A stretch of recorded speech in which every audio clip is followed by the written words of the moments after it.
Və elə yollardakı vəziyyət demişkən İlhan, paytaxt ərazisində yol hərəkəti qaydalarının təhlükəsizliyinin təmin edilməsi üçün Bakı Şəhər Dövlət Yol Polis İdarəsinin əməkdaşları tərəfindən nəzarət profilaktik tədbirləri həyata keçirilir və elə ətraflı əməkdaşımız Ələkbəri eşitmək istəyirik. Canlı bağlantıda Ələkbərdir.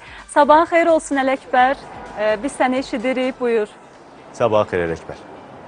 Hər vaxtın xeyir olsun Könül, hər vaxtın xeyir olsun İlham, hər birinizi salamlayıram. Bütün Azərbaycan televiziyasını izləyən tamaşaçıları salamlayır, gününüz xoş keçsin deyirəm. Bəzi sürücülər var ki, qaydalara əməl etmirlər. Buna səbəb isə ondan ibarətdir ki, onlar piyadaların minib düşməsi nəzərdə tutulmayan yerlərdə piyadaları düşürürlər. Bu da sonda qəza və sıxlıqla nəticələnir. Bu barədə bizə və tamaşaçılarımıza ətraflı məlumat verəcək şəxs isə Bakı Şəhər Dövlət Yol Polis İdarəsinin bölmə rəisi Toğrul Nəsirli olacaq. Hər vaxtınız xeyir olsun Toğrul bəy, sizi salamlayırıq. İstəyərdik bizə və tamaşaçılarımıza bu barədə son məlumatları çatdırardınız.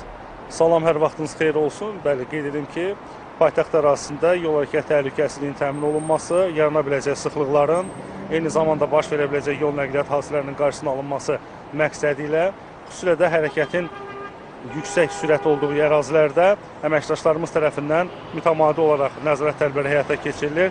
Keçirilən tədbirlər zamanı piyadaların minib düşməsi üçün nəzərdə tutulmayan yerlərdə, eyni zamanda dayanacaqlarda və yol hərəkət hissəsinin ikinci zolağında saxlayan sürücülərlə profilaktiki söhbətlər aparılır.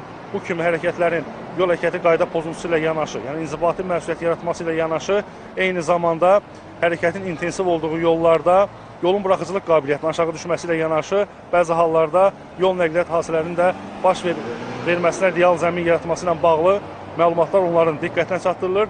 Eyni zamanda qeyd edim ki, piyadalarla da profilaktiki söhbətlər aparıldı.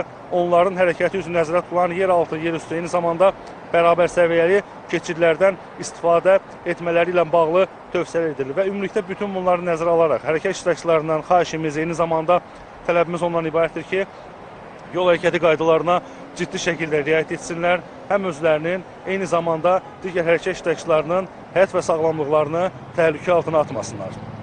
Ətraflı məlumat üçün təşəkkür edirik. Bəli, hər kəsdən bütün qaydalara əməl etmələri tələb olunur. Bizdən bu qədər. Buyurun, söz sizdədir. Təşəkkürlər Ələkbər, çox sağ ol. Yollardakı vəziyyəti bizə çatdırdığın üçün sənə minnətdarım.